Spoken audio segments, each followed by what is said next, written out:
At this point, it's no secret to anyone that the mascot horror genre is in a troubled state. I would certainly not be the first person to make this claim, as mascot horror in general has been progressively worsening. Within the past 2 years, we've gone from Poppy Playtime to Security Breach to Garten of BanBan, and I think it's safe to say that each subsequent release yielded a significantly worse game than its predecessor. Towards the end of the video, I want to specifically touch on how I believe we should be treating some of the newer developments in the mascot horror community, but before we can talk about that, we need to find out why exactly mascot horror has been on a downward spiral for a while to begin with.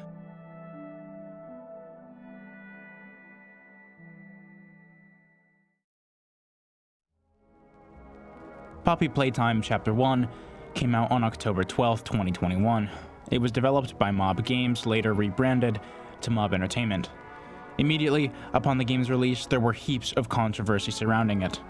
I'm personally under the belief that with horror games like this that tend to appeal to children, it's up to the parents to determine if these games are actually safe for their kids or not the responsibility of the developers. However, I do think that more so than any other mascot horror games of this era, this game was definitely explicitly marketed towards children, whether you think that's true or not. The premise and the character designs are already enough evidence of that. And I'd like to also add that the official YouTube channel also has a back-to-school merch video. So if the rest wasn't damning evidence, well, there you go. Even before the game's release, there was already controversy surrounding the company of Mob Entertainment. A partnered animation company that works under Mob Entertainment, Enchanted Mob, had tried to hire an up-and-coming animator named Ethan, who made animations very similar in style to theirs. Because he was told he would not be allowed to continue his original channel if he worked for them, he refused the offer, and then proceeded to go through a lot of bullying and mental strain that he really should not have had to because of that. For one, they frequently bullied him through the Animation Sins channel by pointing out all the flaws and mistakes in his animations, which occurred around 2017-2018. Ethan also claims that he was sent sexualized memes of his Minecraft character by Enchanted Mob when he was still a minor, and some of the Enchanted Mob animations sorta sexualized Circus Baby, who is possessed by a literal child, so there's also that. Enchanted Mob's quote-unquote apology for those events were that everyone involved was also a minor at the time, so I guess that just makes it A-okay. Ethan also claimed that Poppy Playtime actually plagiarized his game Venge.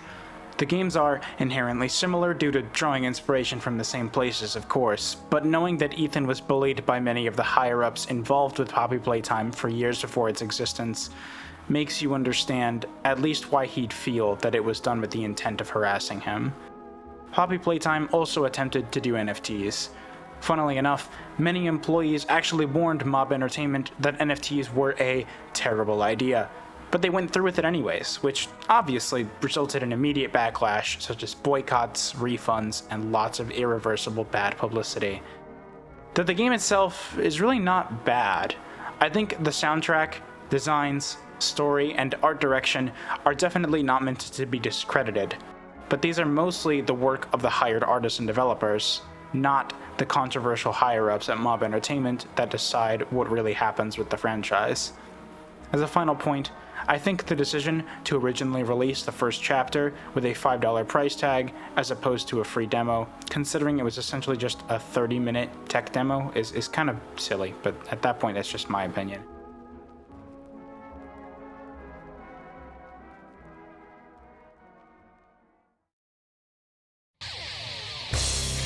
A few months later, we saw the initial release of Security Breach, and we all know how that went.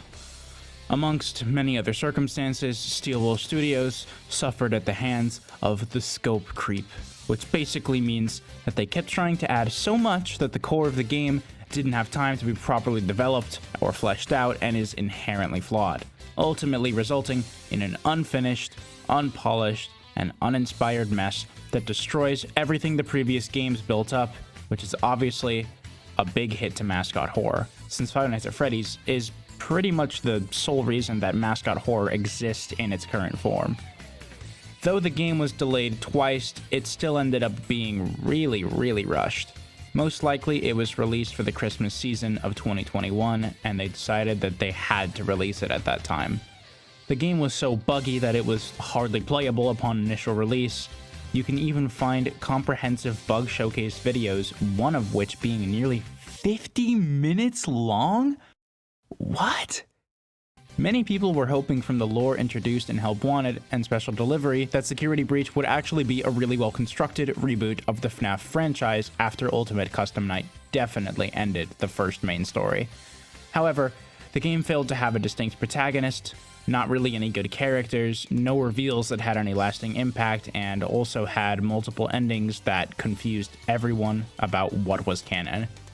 By the look of the trailers, you'd think the antagonist was meant to be Vanny, but she had almost zero impact on the game and only really appeared in the last 10 to 15 minutes.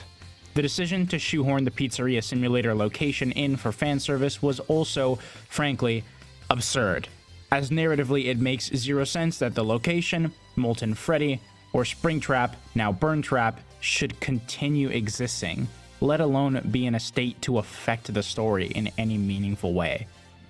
I think it's needless to say that Security Breach was a massive disappointment, and I honestly don't believe that the upcoming Security Breach Ruin DLC slated for some time this year has any chance of redeeming the damage that's already been done. And to be honest, to me, the worst part isn't necessarily the game itself, but more the way that Steelwool handled the situation. The game's trailer promised a lot more than what was delivered, and when the game was launched, it was clear as day to anyone with a single brain cell that these trailers were empty promises incarnate. How did they handle it? They put out 2 Band-Aid patches that hardly did anything and barely updated the game for 3 months. Even after stopping the bug fix patches and claiming they were satisfied with the game situation, it was still chock full of issues.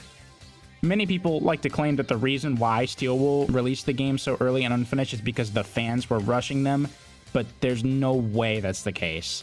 Like I said earlier, it's far more likely to be something about releasing in time for the Christmas season.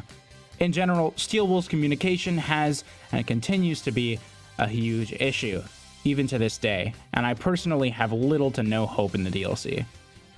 At the most fundamental level, I also don't think that anybody really finds Security Breach scary.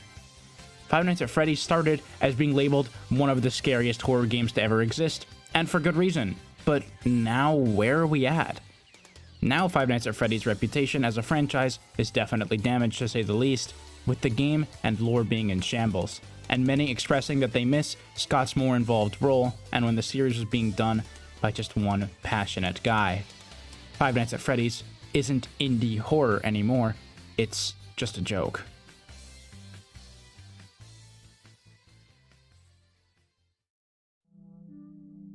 Now, I could talk about Roblox Mascot Horror, but I honestly think it's not even worth my time. I feel that Roblox is an inherently easier platform to get away with making a low-quality horror game, and you're almost guaranteed to be developing the game for a child demographic.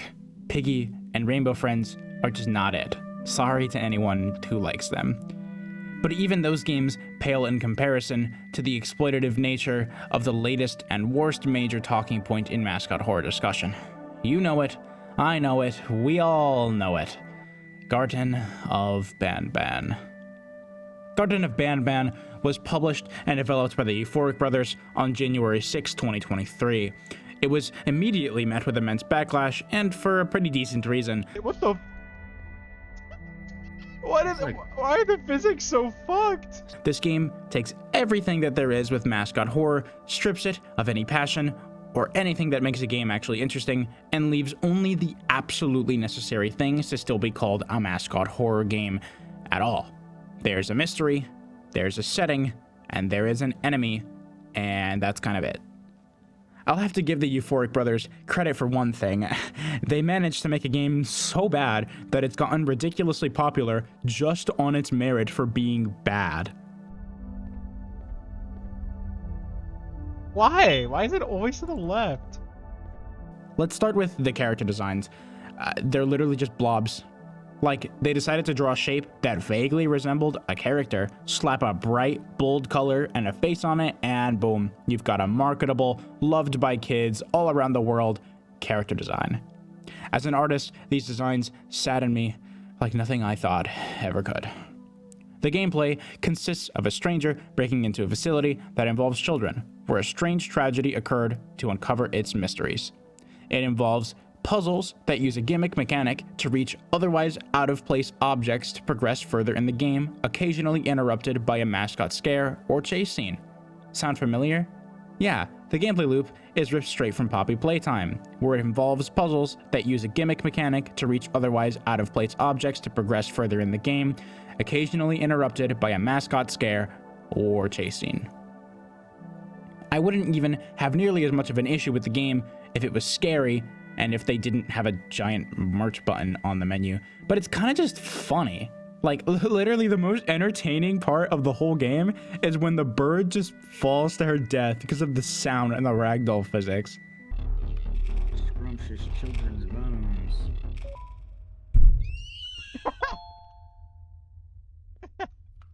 I won't lie, after watching Super Horror Bros' video on the lore, I'm at least mildly intrigued. The beginning cutscene does a pretty good job at establishing a timeline and giving away just enough details to make the player wonder what happened. And the whole facility is built in a way that seems like poor level design and could realistically never be a kindergarten, but it might be intentional? I mean, it's clearly no ordinary kindergarten. I don't know. Maybe I'm giving it too much credit. The game's sequel was announced at the end of the first game, and the game launched with a fully equipped merch store button on the menu. Clearly, this game was made with the purpose of robbing the wallets of the parents whose kids know no better. There is no love put into this game, and I sincerely hope that the second game either drastically ups the quality and originality or just doesn't happen at all. I think it's pretty safe to say that Mascot Horror is heading in a dark direction. Or is it? Okay, so I was definitely being kind of misleading throughout this video up to this point on how I actually feel about this topic. Although the entire video definitely portrayed me as having like a doomer mindset, to be honest, I don't really think that this mindset is appropriate. I mean, if you sit and think about it, what is actually wrong with Garten of BanBan? Copycat cash grabs of popular games are not even remotely a new concept, but somehow the internet as a whole seems to be overwhelmingly against the existence of this game. Where was that energy with Minecraft clones? I think Garten of BanBan hatred is nothing more than a trend. Although it definitely is a mediocre game, which is an understatement in itself, nobody is forced to play it, forced to watch it, or forced to contribute to it in any way monetarily. I mean, for fuck's sake, the game is free. The YouTube algorithm in the past few weeks has been absolutely inundated with videos claiming that this game, this nothing, low-effort game, ruined Mascot Horror. But did it really? No, not at all. It's just another mediocre title in a sea of thousands of similar games, and people are just capitalizing on a trend to hate on a game that clearly wasn't meant to be good, and weaponizing an opinion that doesn't really make sense if you think about how little the game actually affects you on a personal level. Basically, what I'm trying to say is, calm down. Enjoy making fun of BanBan and other bad horror games, and patiently await the upcoming good ones. I mean, we're probably getting FNAF Plus this year, and I think that honestly shows more promise than anything else. And it's a FNAF fan game. Dark Revival also came out a few months ago. That game's pretty cool. And with the closing thoughts, Mascot Horror is not dying. If anything, it can only get better from here. Thanks for watching. Until next time.